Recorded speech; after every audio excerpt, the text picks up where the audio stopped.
Coming up on Locked On Dodgers, Clayton Kershaw played slump buster, broke a losing streak for the Dodgers, and in the process won his 200th career game. Big game for Kershaw. A lot to talk about with that. Plus, we'll talk about the news that Mookie Betts might be the Dodgers shortstop soon, and we'll talk about what the Dodgers need to see from Noah Syndergaard in the series finale against the Mets. That's what's on tap. So let's get Locked On Dodgers. You are Locked On Dodgers, your daily Los Angeles Dodgers podcast. Part of the Locked On Podcast Network, your team every day.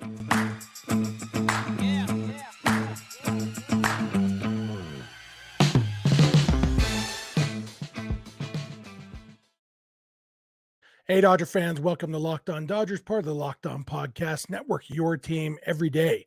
Thank you for making Locked On Dodgers your first listen every weekday morning. Remember, this show is free and available on all podcast platforms and on YouTube simply by searching for Locked On Dodgers. Or even better, subscribe in all those places so you can be an everydayer just like we are. If this is your first time with us, I am Jeff Snider. That guy next to me on the screen is Vince Samperio. And Vince and I are both lifelong Dodger fans just like you are. We've also both spent time covering the Dodgers in the press box and the locker room. So we're not quite insiders, but we bring you the smart fans perspective on our boys in blue every weekday morning. This episode is brought to you by FanDuel Sportsbook, official sportsbook of Locked On. Make every moment more. Visit FanDuel.com/LockedOn to get started today. And Vince, it was a great night at Dodger Stadium on Tuesday night. Clayton Kershaw took the mound and dominated. And we're going to talk a lot in the next few minutes about his dominance, but it was his 200th career win. It was a very special night, getting the win at home at Dodger Stadium with his family there in the front row. Everything. I mean, I would have been happy if Kershaw had gotten his 200th win in a 10-8 victory, but something about shutting out the Mets, pitching 7 shutout innings, 9 strikeouts. Like I was thinking about this during the game, Vince. Clayton Kershaw doesn't have the fastball he once did, but his slider and his curveball are every bit as good as they've ever been in his career. And yeah, I guess it would be easier for him to dominate if he still threw 97 or even 95 or even 93. But the fact is, he is still so good at changing speeds, changing location, hitting his spots. Clayton Kershaw, he's better than he was when he threw 97 because he didn't have that slider when he threw 97. And it's a treat and a joy to get to watch him. Yeah, I mean, 9 strikeouts, all swinging, 19 swings and misses total. Probably the best his curveballs looked from what I can remember in a while in terms of location. It's always going to have that loop, but the way he was using it and using it early and often was a little bit different. Yeah, so, to see that the day after Dustin May struggled to miss bats, and we were wondering, is it just the Mets or is it Dustin May? Maybe this answers out a little bit that it might have just been Dustin May had an off night because Clayton Kershaw faced essentially the same lineup for the most part and, like you said, dominated. So fun to watch, fun game to be at. That last inning, you got a little worried in that 7th inning because, he had the long at-bat with Kana, however you say his name, and then he gives up the hit to McNeil, and then, it's big at-bat that comes up, and he gets the strikeout of Pham, and it was, he was fired up, the crowd was fired up. It was just a fun game to be at, and, just shows that Clayton Kershaw, regardless of, like I said, how fast he's throwing, he's still that guy. Yeah, and you just know Tommy Pham would love to be that jerk who hits the 3-run homer to ruin it. Like it's totally a Tommy Pham thing to do. That was awesome. Even go back to the first inning, though. Like the very first batter of the game ends up on third base because of an error by Jason Hayward. Which, by the way, I don't know if it was as funny where you were in the stadium as it was on TV. But watching Hayward, like it looked like me when I can't quite reach the remote. And I just kind of flop out and try to reach it. And I end up grabbing my shoe to pull the remote closer to me. That's kind of what Hayward looked like, trying to track down that ball after he dropped it. But, Kershaw even said after the game, when you start the game with a runner on third and nobody out, it never even crosses your mind to not allow that guy to score. Your goal as a pitcher is, okay, only that guy, nobody else. And so you want to get your 3 outs, but you just know, okay, one of them is going to be a sac fly or an RBI ground out, because they're not even going to play the infield in the first inning. It's like you're that guy's going to score. and your goal is 1 run. And then you get that first strikeout and you start thinking, okay, well, yeah, maybe. And then the second strike, and then at that point it's a disappointment, and you have to, as a pitcher, you have to bear down. Okay, don't let up. I got 2 outs, but I still need to get this third out because a single here defeats the purpose of striking out those first 2 guys. And with it being Pete Alonso, who is a crazy good hitter, especially lately. I definitely liked Kershaw's approach with Alonso better than Dustin May's. Maybe don't throw it exactly where he hits the ball really well, but getting 3 strikeouts there, that really set the tone for that game. And then that 7th inning bookended it. Again, struggle, ends up with a guy on third, but ends up with 3 strikeouts in the inning. And all in all, just, he doesn't like the word vintage, so I won't say vintage. I'll say classic Kershaw. I'll say Kershaw, not as good as he's ever been, but as good as he's been recently. This was a game that would absolutely fit in with any of his best games during the years that he was winning the Cy Young Award every year. Yeah, I mean, this was Kershaw of a decade ago. Dodgers struggling, losing a few games in a row, and he was that stopper. Now, obviously it might not be an every start thing, but Kershaw, you could feel that he knew what he needed to do. He knew what the Dodgers needed from him, and he delivered that. If you could have cut that 7th inning in half in terms of pitch count, he might have been able to go in 8th, which is really what the Dodgers needed, just to kind of save the bullpen, especially the way it's been going the last few days. But regardless, he gave him 7. Evan Phillips, Brusdar Graterol come in, look pretty good. And the other part is, the Dodgers put up enough runs and continue to put up runs. That's the thing, they hit a little bit of a lull. They had runners on a lot of the times. It was a game where, a couple hits would have made this a 10-0 game at some point, but they ended up getting hits even late in the game, putting it out of reach, and it was a good game overall. Yeah, and it could have been more, like you said. They had 2nd and 3rd and 2 outs, and Miguel Vargas ripped the ball, and it was almost a 2-run double. It was almost a 3-run homer. A couple inches left or right, it's a 2-run double. A little bit higher, it's a 3-run homer. Instead, it was a fly out to the wall in left field, or a line out more like. And, they didn't score there. Luke Williams comes in a tough spot with bases loaded and 2 outs, and, put the bat on the ball, had a good at bat, but, ultimately didn't get him in. I guess the bigger frustration that inning was David Peralta with bases loaded and 1 out, striking out, swinging at ball 4. But, those things happen, and everybody has at bats. So that's why baseball is such a hard game, because you can put together a good inning, but you can still not score because, Peralta hit the ball well today. And if he had hit one of his deep flyouts that he hit other times up in that at bat, a run scores, but that was the time he struck out. It's just how baseball works. But, JD Martinez kind of set the tone after Kershaw gets out of that first inning. They already have the momentum, and then really good at bat for JD against Tyler McGill. I'm calling him Tyler because that's what his parents named him. It was in high school that he decided to go by Tylor. They just spelled it Tylor because he has a brother named Trevor, so they wanted the OR. But I've heard his parents say out loud with their own voices that his name is Tyler, and he decided to be different and go by Tylor, but I call him Tyler McGill. And JD Martinez put up a great at bat against him that ended with a 2-run homer. And it was totally, Kershaw grabbed the momentum, and JD said, and we're not giving it back. And just, this is the kind of game that is really, really fun to watch. And, no such thing as a must-win game in the 18th game of the season. This was a win the Dodgers needed, and definitely something that every fan really, really wanted to see for Kershaw's sake and the team's. Yeah, and on Vince Scully night. So, all in all, good vibes at the stadium. Absolutely. We're going to come back in a minute. Mookie Betts did not play in this game because he was on paternity leave. We'll talk about what that might or might not mean, I guess. And the fact that Dave Roberts said when he comes back, he might be playing shortstop. So we'll be back in a minute with that. Thank you for making Locked On Dodgers your first listen every day. And please keep it Locked On Dodgers. This episode is brought to you by eBay Motors. For a championship team, it's all about making sure every player is a perfect fit. It's the same when it comes to your vehicle. Every part needs to fit just right. So the next time you need parts and accessories, head to eBay Motors. With eBay Guaranteed Fit, you can be sure every part you need fits right the first time around. Just add your ride to My Garage and look for the green check to know the part will fit or your money back. Because just like in sports, confidence is the name of the game when you shop on eBay Motors. And with over 122 million parts to choose from, you'll be back in the game in no time. After all, it's easy to bring home a win when the right parts are guaranteed. Get the right parts, the right fit, and the right prices on ebaymotors.com. Let's ride. Eligible items only. Exclusions apply. All right, we are back. We want to thank you for making Locked On Dodgers your first listen every weekday morning. Every dayers, tomorrow we will be talking about this day game that's happening today, the rubber match in this Dodgers-Mets series. And the Dodgers do take on the Mets in the series finale at 12:10 p.m., a rare day game at Dodger Stadium. You can catch every pitch of the Dodgers' hometown broadcast with SiriusXM on the SXM app. Easy for you to say. Just search Dodgers.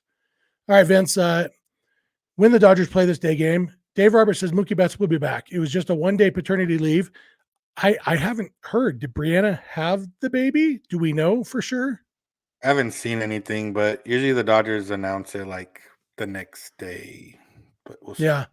So I guess they must have known. I don't know. Anyway, but Mookie was just gone for the one game, which allowed the Dodgers to call up Luke. What's his name? Luke Williams. I have the hardest time with the easiest names sometimes. You got it right. Remember when I can? Yeah, I know. It's remember I can never remember Logan Webb's first name, even though I have a son named Logan. Yeah. I noticed the same thing. I couldn't remember Logan Paul's first name when I was watching WrestleMania, and that was also Logan.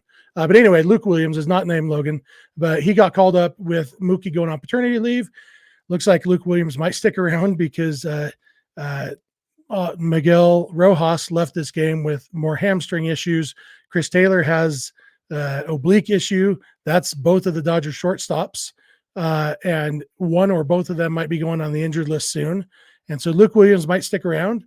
And even if he does, he might not be starting at shortstop because Dave Roberts said that Mookie Betts might be starting at shortstop today, Wednesday, April 19th, 2023, 12:10 p.m., Dodger Stadium. Mookie Betts at shortstop. And everydayers will recognize that idea, something that I brought up a week or so ago when the Dodgers pinch hit for Miguel Rojas in the ninth inning of a game when Chris Taylor was already out of the game. So at that point, the Dodgers were down by 6 in that game. And so it was a long shot for Mookie to have to play shortstop. But I said that night that Mookie probably would have been the shortstop if they had come back and tied it or taken the lead and had to play the bottom of the ninth. I think that was in San Francisco. And then just the other night, a couple nights ago, again, the Dodgers, it was the night that the umpire decided the game should be over. So he just made his own calls. If that game had gone to extra innings, they had also already taken out Taylor and Rojas from the game. And so Mookie, we assumed at the time Mookie would have been the shortstop in extra innings. And Dave Roberts confirmed that on Tuesday that Mookie would have been the shortstop. And it sounds like there's a very real chance that Mookie Betts will start at shortstop today. Mookie has not played shortstop since his second year in the minor leagues, I think is what I looked up last time I talked about it. But he takes a lot of ground balls there. He obviously has arm strength to play shortstop. The angle on ground balls is a little different, but probably not so different that it matters that much to a guy who is comfortable at second base. I kind of love this, Vince. Do you kind of love this? Or you said on Twitter, it's not ideal. I kind of feel like this might be ideal, you know? Well, I mean, in the grand scheme of things, ideal would be Miguel Rojas and or Chris Taylor was like playing halfway decent and they wouldn't have to do this. But based on the current roster construction, it's ideal in that sense of this is what needs to happen in order for them to get their best bats in the lineup and in order for the pieces to work. When you have like Hayward, Peralta, Outman, Trace, you have enough outfielders to hold it down. Notwithstanding that first inning by Hayward, that play, other than that, they're pretty strong defensively as well. So you're not going to lose. Obviously, you're not going to have a gold glove right fielder out there, but you're not going to lose too much in the sense of what you're gaining in terms of the bat. And yeah, Mookie Betts, I mean, we talked about this. I don't know if it was both of us or just me, but even a few weeks ago, just kind of the thought of it. And, he takes the ground balls there. Obviously, it's a little bit different. Kershaw's taking ground balls at shortstop. Doesn't mean he's going to play shortstop, but it's a matter of Mookie's been playing infield for, parts of this season already. And yeah, moving across the diamond, we've seen we saw Hanley Ramirez play shortstop for the Dodgers, so he's not going to be the worst shortstop we've seen even in the last 10 years defensively. And I'm not assuming that he's going to be bad defensively. I'm just saying if things didn't work out, that would we've seen worse. But yeah, I mean, for this current Dodger team, the way everything's going, this is perfect and ideal. In the grand scheme of things, if the Dodgers went into the season, probably didn't think Mookie Betts was going to be playing shortstop in the 19th game of the season, but that's where we are, and it makes a lot of sense. And hey, the Dodgers have a $300 million shortstop now if he does play there. Yeah, hey, they tried to get one all off season. Everybody was getting their $300 million shortstops. Dodgers have theirs. And I like that this will mean more James Outman in center field because, it seems like when Hayward's in the outfield, they usually put him in center and bump Outman over to left. And I prefer Outman in center. I understand the reasons for having Hayward in center instead of in left, but Hayward's actual best position is right field. And so this opens that up for him. At least against right-handers. Against lefties, it'll be interesting to see what they do because, obviously Outman will probably stay in the lineup. And then, but if Taylor's hurt, you kind of end up with needing to have, you're going to have Outman and Trace Thompson and probably either Hayward or Peralta.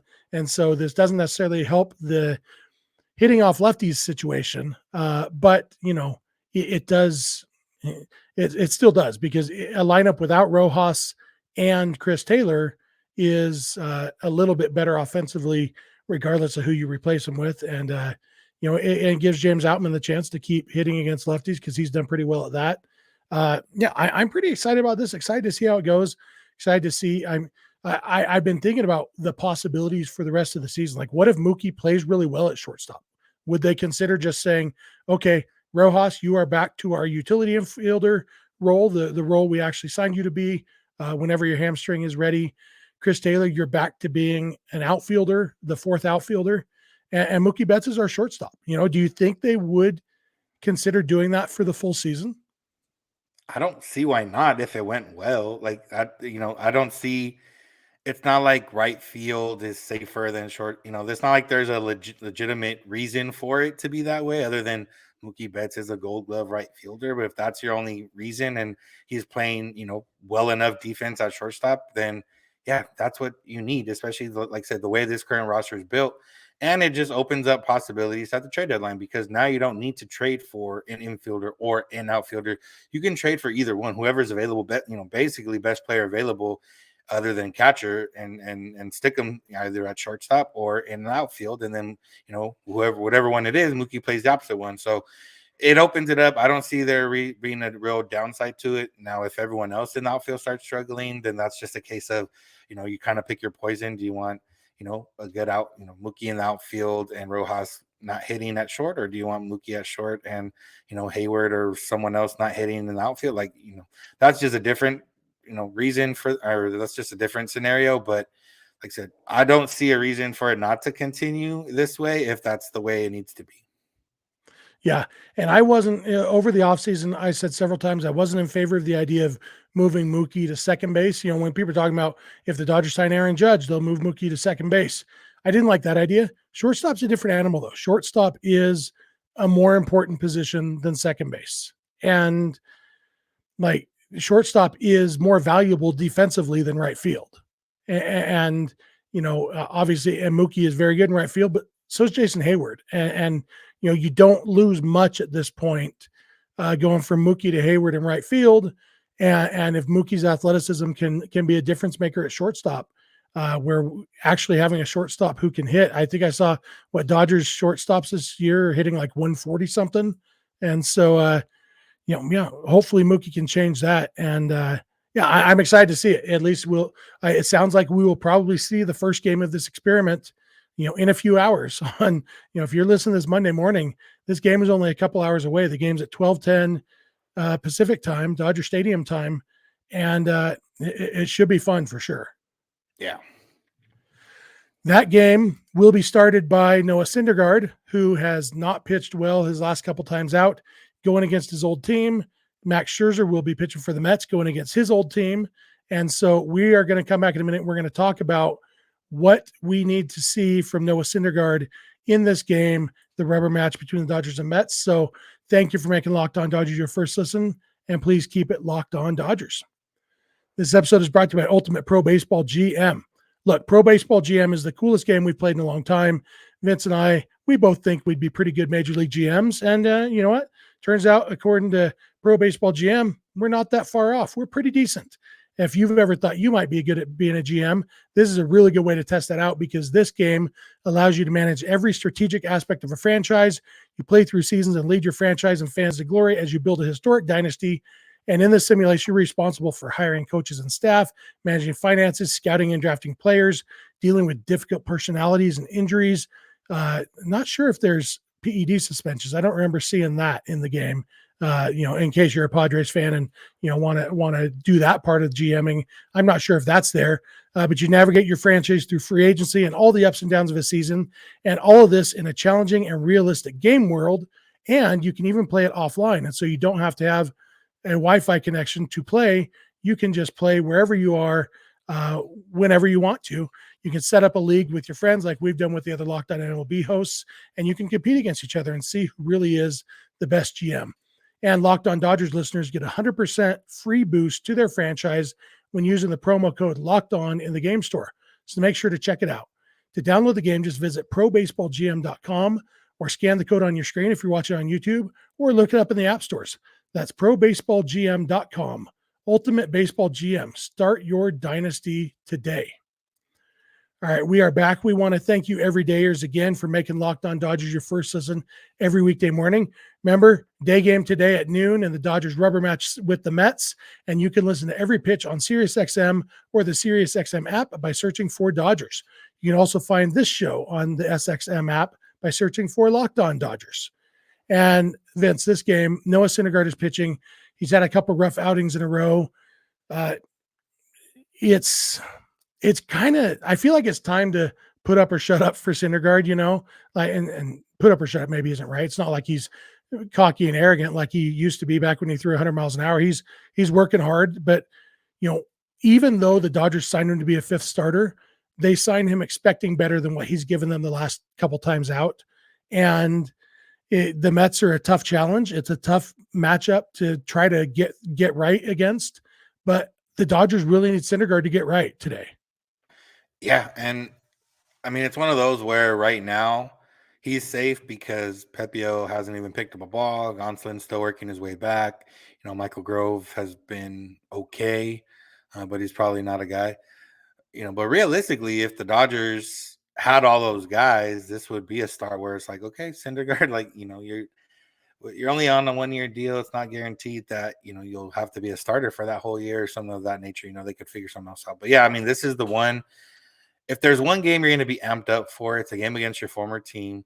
It's Max Scherzer on the other side of the mound. It's your team trying to get a series win. Everything's pointing in that direction. And, obviously not pure adrenaline's not going to get him to throw 99 again. But if you're going to get amped up and, want to touch at least 95 and have some sharp pitches and, go in there looking to attack, then this would definitely be the game to do that. And like I said, it's one of those where he's not pitching for a job at the moment, but he's, a couple healthy guys away from pitching for a potential job. So might as well start now.